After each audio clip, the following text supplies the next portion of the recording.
knew he was acting out prophecy. Because he names the place prophetically, in the Mount of the Lord shall be seen. And 2,000 years later on that very spot, another prophet does offer this sort of thing as an offering. And so there's more to all of that that ties all together, if you like. But the main point is to realize that there's a great deal of understanding of this topography that is yet to come by doing some more research. Because it's nested very deeply in traditions and presumptions of the past.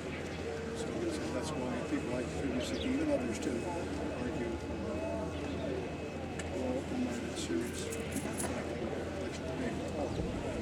some of that is going to happen because we need to have photographic flags and so forth to really, the heat structures will show up. Some of that's in your book, by the way, there's pictures of the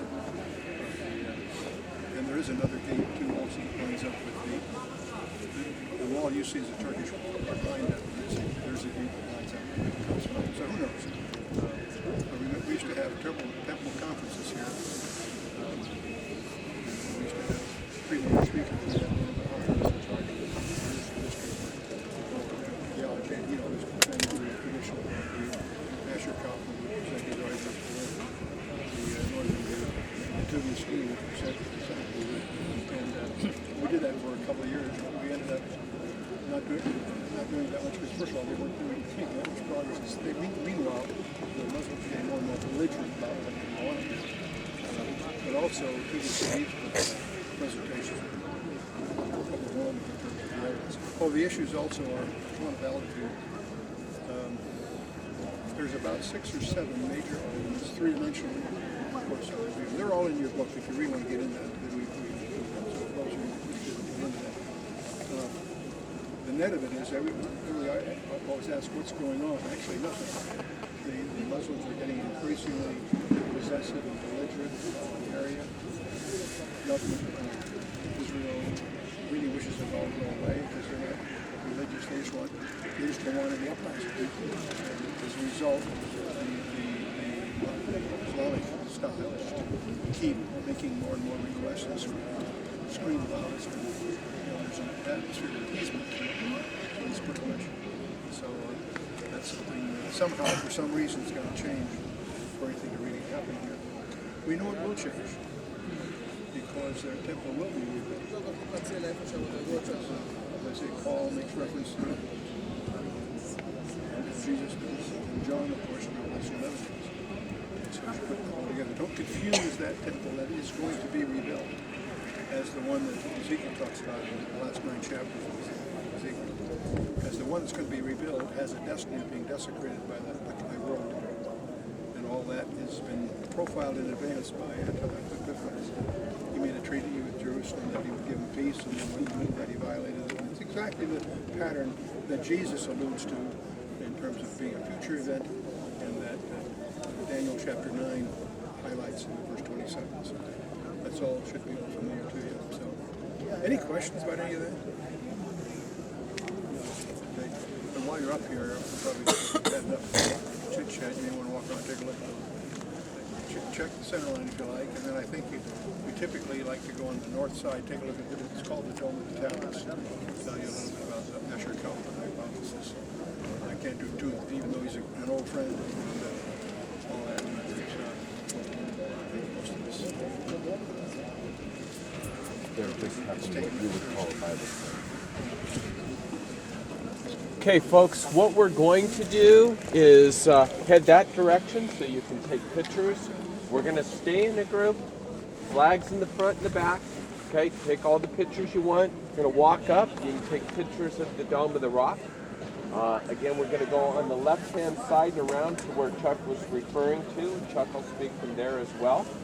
And so, again, it's a bit crowded up here, so just be mindful of where the flags are at. And again, take all the pictures you want. And so Sharon and Jane and Chuck will kind of be up front, and Devin and I will be in the rear.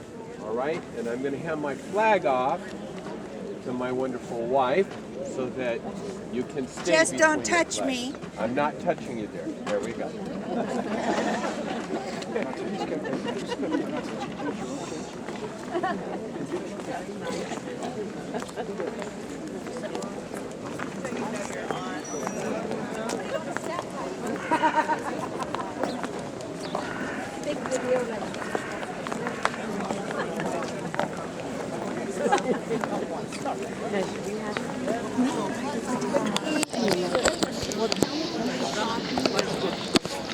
Just go around, should we?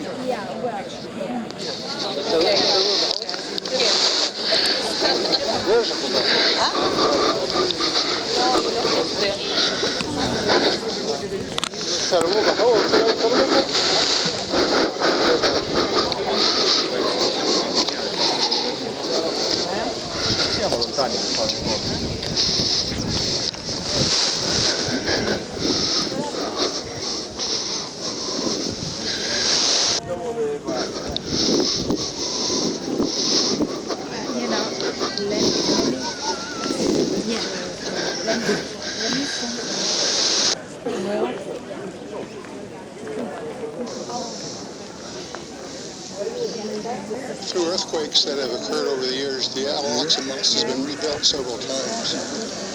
But it's interesting, you can even Google the temple at Baalbek and compare it to the temple here, and you'll discover that there's no change of scale. They match.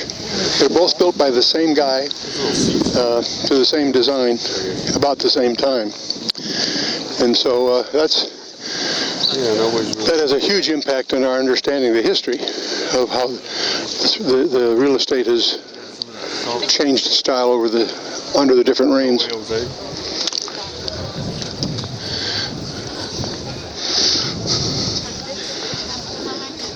Yes, and the center line of that, center of this cuss, and the center, they're on the same. They're designed as a package. Is the point? Mm-hmm. That would have been designed by the Romans under Antonius Pius, both at Baalbek and here. That was their style. But from some other records, the place where they would put a statue in the middle is where the fountain happens to be today. And they, according to Jerome's commentary on Isaiah, he makes reference to an equestrian statue of Hadrian right over the Holy of Holies, which would mean the Holy of Holies would be down there, down about 100 feet. By the way, the bedrock is we're much higher than the original. So, for what it's worth, yeah. That also means, though, the dream of every Jew has been to worship at the Holy of Holies they don't want to step over it. Well, all this time when they've been worshiping at the Western Wall, they're as close as they could get without being on it, ironically, yeah. And they can't walk over it because there's a fountain in the way.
Yeah, it's gold plated.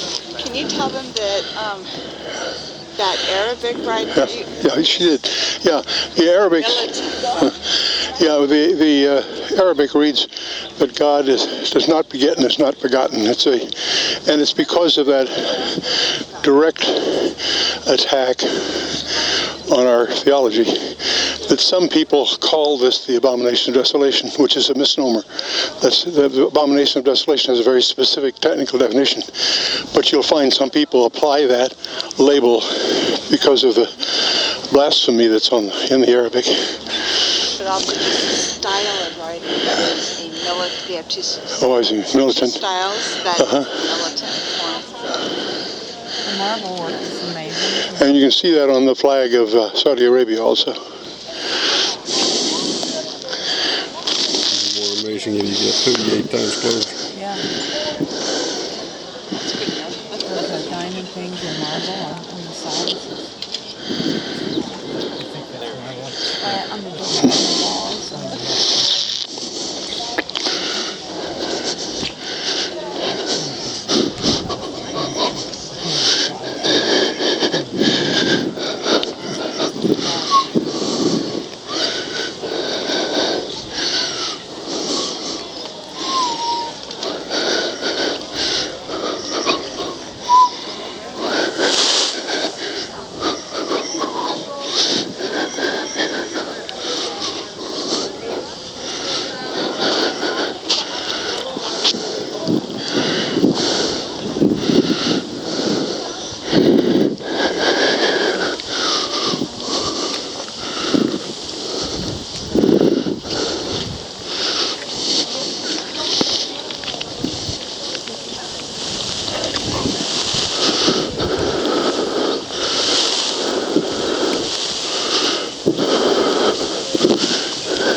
Well, I'm here, as you can see, right next to the mosque with Chuck Missler. And this is his voice.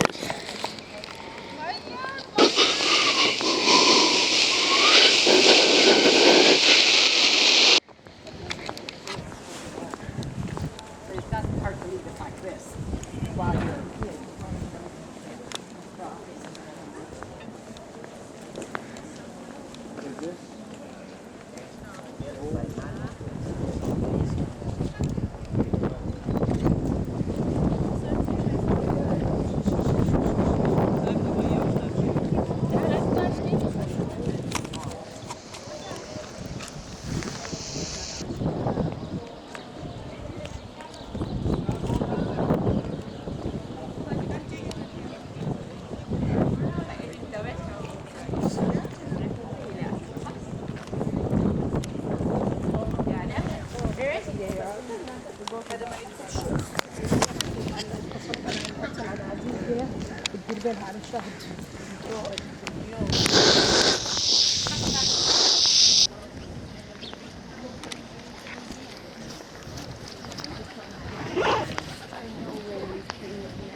Issachar Tours? Yeah, well, no, he has done a lot of the research in support of a northern, what I call the northern conjecture. And if you get his book, it's all in Hebrew except for one page, which describes no, Nan and I supported his research. Mentioned in English. That was back in the 70s. Obviously, this property has gone through many centuries of traditions and so forth. But it turns out that this particular spot here goes by two names: the Dome of the Tablets or the Dome of the Spirits. And Kaufman would argue that the tablet label is an echo of the past, where he believes that this rock outcropping that it marks was where the Ark of the Covenant stood in the Holy of Holies. And he has a lot of highly technical specifics in which he tries to argue that the temple stood here, and it lines up with, not quite, but almost the Golden Gate, or with what people call the Golden Gate. Whether that's really the gate or not, we're not sure. There is a first century gate underneath it, but that may or may not be what everybody calls the Golden Gate. That's a whole other controversy. It's interesting, as you're walking over here, I reminded myself, we used to have the three views presented in our temple conference that we sponsored in the late 70s, Don Stewart and I and some others. Dan Bahat, who's head of the archaeological district for Jerusalem, would defend the Dome of the Rock as the site. But it was his presentation of that convinced me it couldn't be. Because he also points out that there's evidence below it of being a gravesite. And that would interfere with the holiness, if you will, of the Holy of Holies, if you follow me. And so, but Asher Kaufman's view was very popular back then for a number of reasons, not the least of which it seemed to fit prophetically Revelation 11, verse 1 and 2. Actually, either the northern or the southern conjecture, you're talking 100 meters south or 100 meters north. In other words, they're about the same. So they both fit that prophetic profile as hinted at. See, in Revelation 11, it's John is told to measure the naos, that is the temple proper, but the outer court, cast it out because it's given to the Gentiles.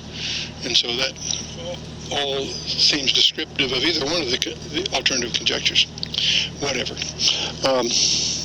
But the idea that this was the Dome of the Tablets is what Asher Kaufman supports. Most of his, if you go wade through his writings, it has to do with a lot of technical issues having to do with the Temple Mount that are still in archaeological dispute. You can't really firmly prove any one of the three.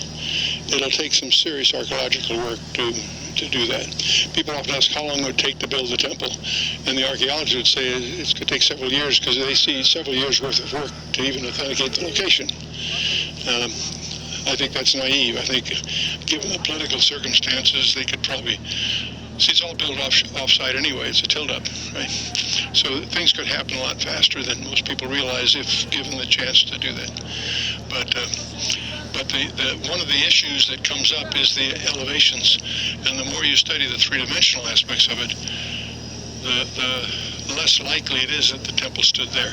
It's about 21. It would be 21 meters too high, because you know it was fed by an aqueduct that we know where it is, and you can survey all that, and you come to the conclusion that the temple had to be lower, and that means further south. But again, that's in conflict to the traditional view presentations that you see in most of the literature, and is the official view of the Israeli rabbinate. So I won't bore you with all the details of the Calvary. I want you to be aware of it, and it's in your book if you want to look it up. And the arguments for the South are also summarized in your book. But the main idea is to realize that there's probably some serious surprises to be uncovered as we redo some serious research here. It's amazing to me how much of what's taught is really a collection of traditions rather than actual evidence. And so, for what that's worth.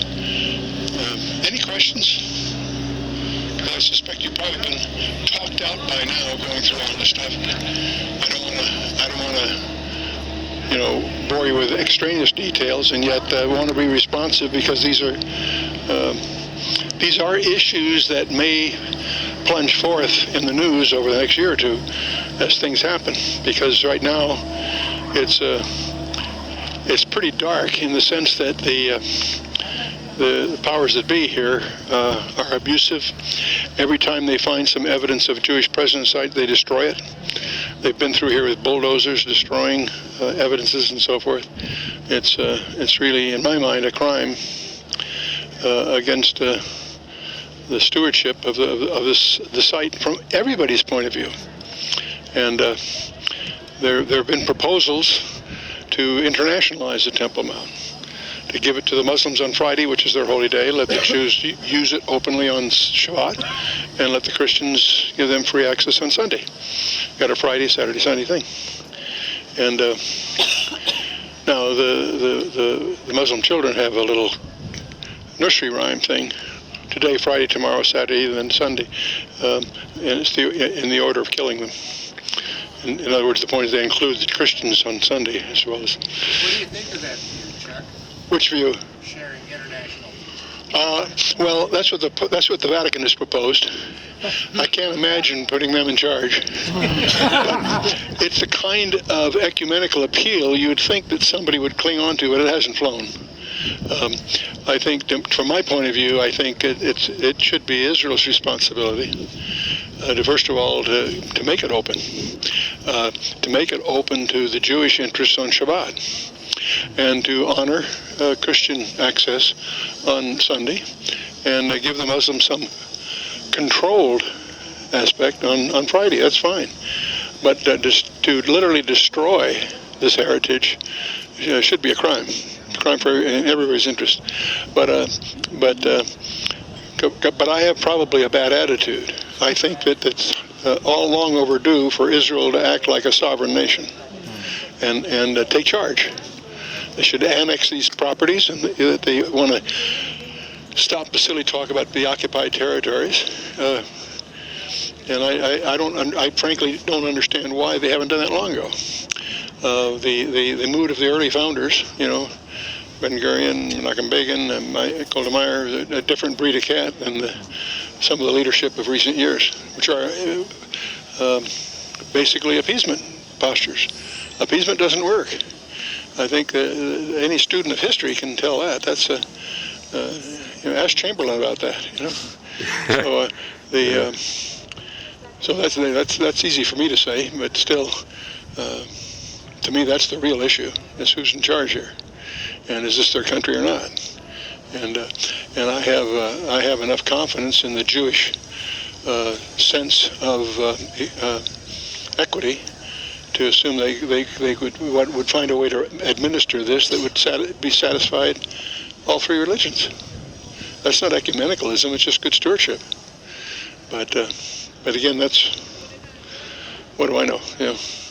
In the meantime, most of us are not in a position we're not policy instruments here. What we really want to do is know enough about it to try to understand what's going to happen as it unfolds.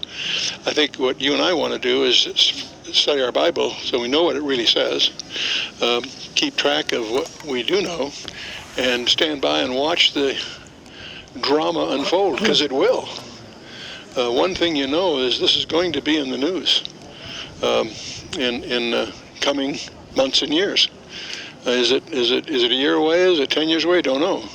So much else is going on. I suspect it may happen here sooner than we think. But all of this, by the way, let's back up a second. When we study the 70th week of Daniel, we know that this world leader is going to enforce a covenant for 6 years and 11 months. And in the middle of that 7-year period, he's going to violate that covenant and cause the sacrifice and the oblation to cease, which implies that whatever else it included that as permission that was then removed. Okay, so are you following me so far? Okay, well, so that means that's all post-rapture. I don't expect to see the temple rebuilt, because I think it's going to be rebuilt in such a way that it'll be standing by the middle of that week. Now, most people presume that'll be built in the first half of the week. We don't know when it'll be built. We do know it's standing by the middle of the week because it's violated then. But that means it's been built. But all of that is after the rapture. Because the Antichrist can't enforce a covenant until he's in power. He can't be in power until after he's revealed. I assume the sequence is the harpazo, the Antichrist revealed, he's empowered enough to enforce a covenant. There could be 30 years between the harpazo and the beginning of the 70th week of Daniel. And in my mind, that it's in that area that all this will be a big issue somehow. But I think we'll watch it from the mezzanine. And that's probably one of the reasons we sort of disengaged some of the... We used to sponsor Temple Conference every year as part of what we did. But more and more, it became a big cause célèbre among Christians. It's not a Christian issue, really. You follow me? And so we sort of stopped that. Yeah, exactly. But at the same time, now that you're here, and if you're going to study it all, it's in your book, and so when you study your book, you will have said there are a lot of other things around here that probably have a huge history, but this thing has a history because of its peculiar labeling. It's the Dome of the Spirits, the Dome of the Tablets. Kaufman makes a big thing of that. He thinks that there's a uniqueness to this. Yes? Who controls the rabbinical? I have no idea. You have to. Jane could probably tell that better than I can. I'm not sure how the power structure, how that works. But the Waqf is actually a Jordan council. And Moshe Dayan, as a gesture for Land for Peace kind of thing, handed it over to them. And from my point of view, it was a gigantic mistake.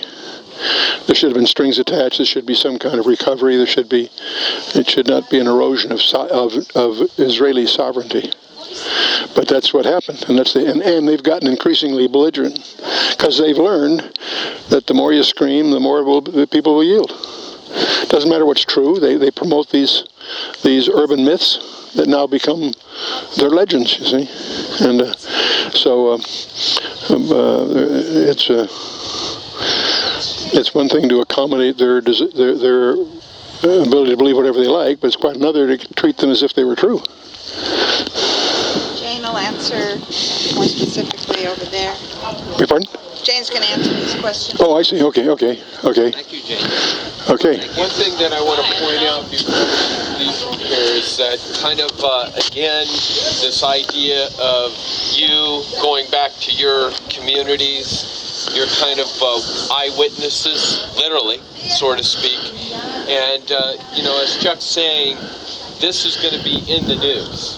It could be in the news this afternoon. Let's just hope it's after we're off.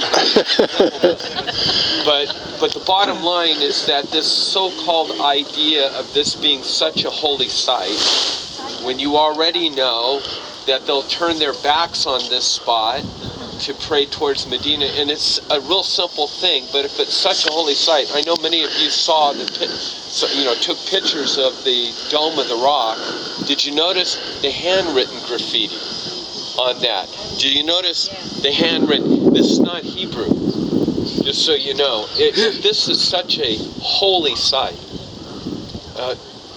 It makes no sense to me that it's in this sort of condition or whatever. It's only holy because it belongs to Israel. And understand that this was under Muslim control for a long, long time and turned to rubble. It wasn't until they became conscious of how important it was to the Jews that it became the third most important site to Islam. Most of these uprisings here are contrived. When they opened the tunnel, they wanted it to make it flow through and so forth.